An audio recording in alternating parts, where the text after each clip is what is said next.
Hello everyone and welcome to WhiskyWars. Today we have two peated Highland malts to review today on the channel.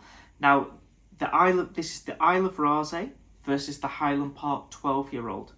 Now, the Isle of Raasay does have a combination of peated and unpeated in here. The Highland Park is just peated. The Isle of Raasay, this is their first release, and the bottle design is lovely. The little miniature does actually emulate the larger bottle really well. And it's a combination of rye whiskey, chinkapin oak, and Bordeaux red wine casks.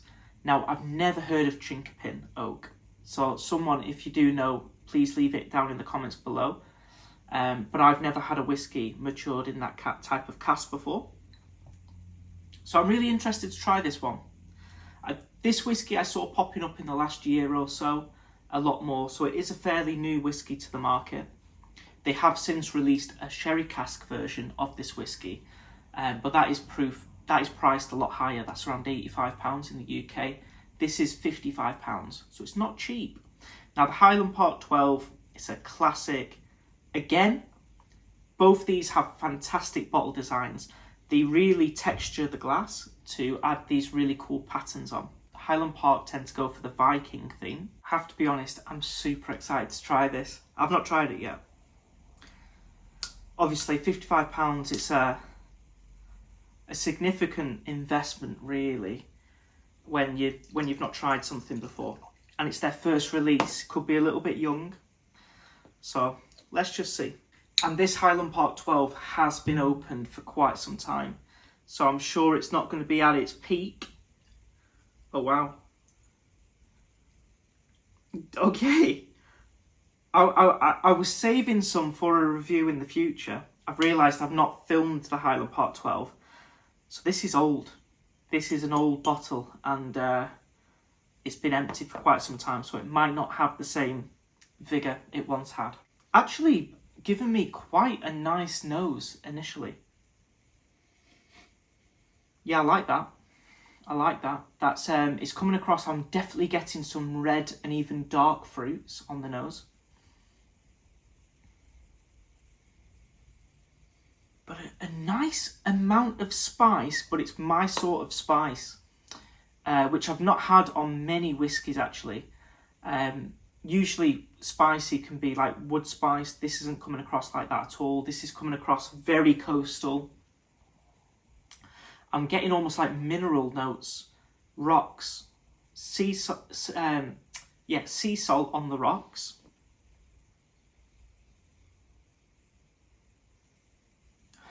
With some darker fruits. That is better than I was expecting actually.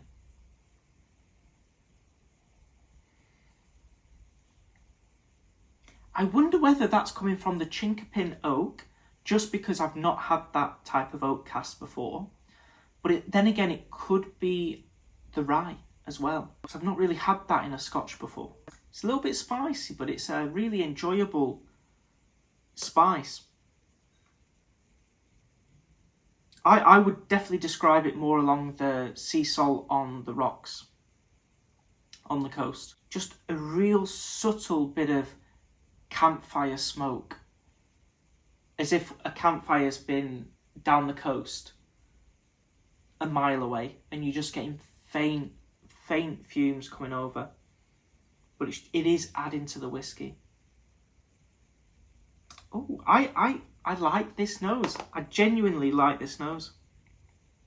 So there's something a little bit earthy as well, with a sweetness as well, as if like a little bit vanilla-y. But it's nothing strong. All the flavours seem to be subtle. The two dominant things that stand out to me is that sea salt mineral note by the sea on the coast, and that red into dark fruits. Okay, onto the Highland Park. This whiskey's lost a bit of its shine over time. It's not actually how I remember this to be. But I'm still getting that classic, I always say a heather. I get a real heather almost herbal note with honey and a bit of peat. That for me is Highland Park. There is something fruity in this as well. It's almost like a salted raisin, if that was a thing. Not too strong on that raisin note. More the heather and the honey and the herbs. But yeah, there is almost, it's like a salted sultana. I don't know if that's just the oxidization going on. Could be. Okay, we'll get stuck into the taste with the Isle of Raasay first.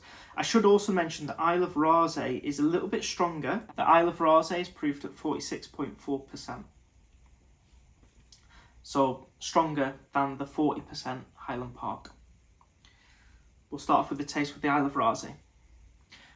Just quickly guys, if you do enjoy this video, please do consider clicking that like button down below. But most importantly, if you haven't already, clicking that subscribe button because it really helps the channel to grow. So thank you for that.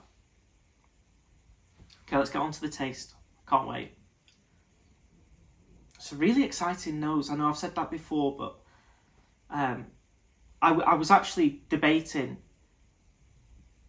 I didn't want to buy too many more whiskies this year. So I was really narrowing it down to like 4 or 5 later on in the year. But this one might have crept in. I'm liking the nose that much, but let's see on the taste. I don't want to speak too soon.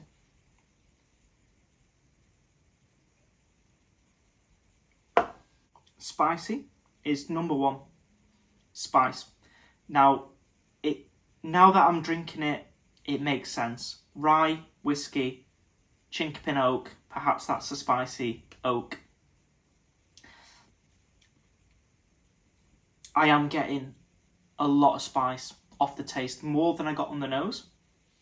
But again, there's that lovely mineral quality that I don't talk about too much in whiskies, but it's in this whiskey, and it is nice. I do wonder whether it's a little bit too much spice for me on the taste, but it is softened up with that red fruit note that's in here. Nothing overbearing on the red fruits, but it's just a nice complement to this whiskey. The main notes are going to be spicy and minerally, perhaps a little bit more salty, good amount of wood spice. Bacon spices enter this taste now. Ginger, for sure there's ginger, but also a little bit of ground cinnamon too. Maybe a touch of pepper as well.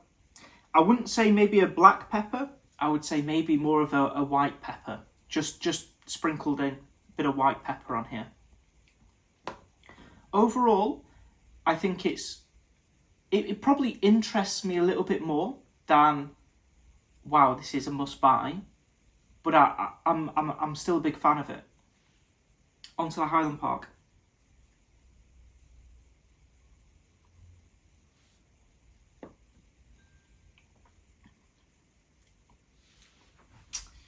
Yeah, might need to rebuy another bottle of this in the future.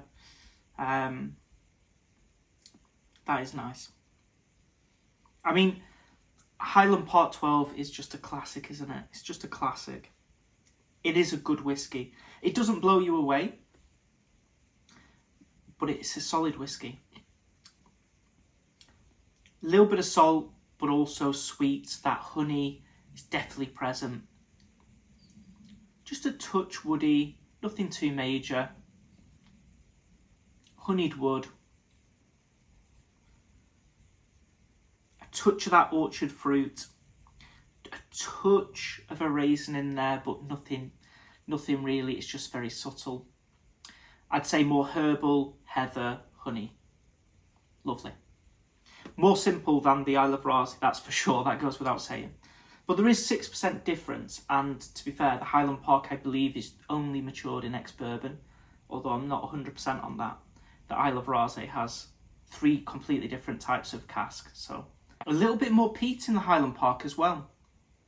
Sweet peat, and it really goes well with that herbal quality. This is a really good whiskey as well. This is actually a difficult one because I think the Isle of Raasay is the better whiskey here. It's way more interesting, but it's also a little bit more unique as well.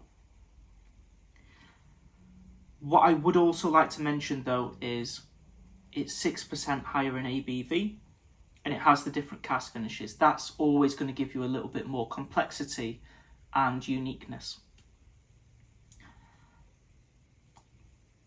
The price on this Highland Park though, I picked this up for £25.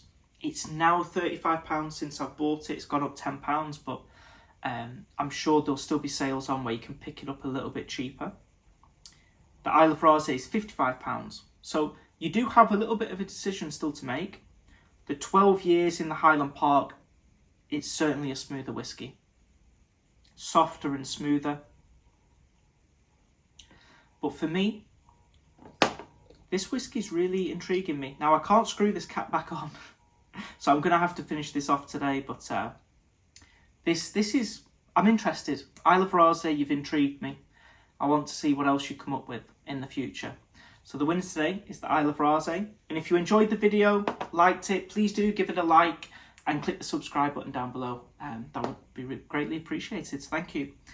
Thank you so much for watching this video, and I hope to see you all for the next Whiskey War.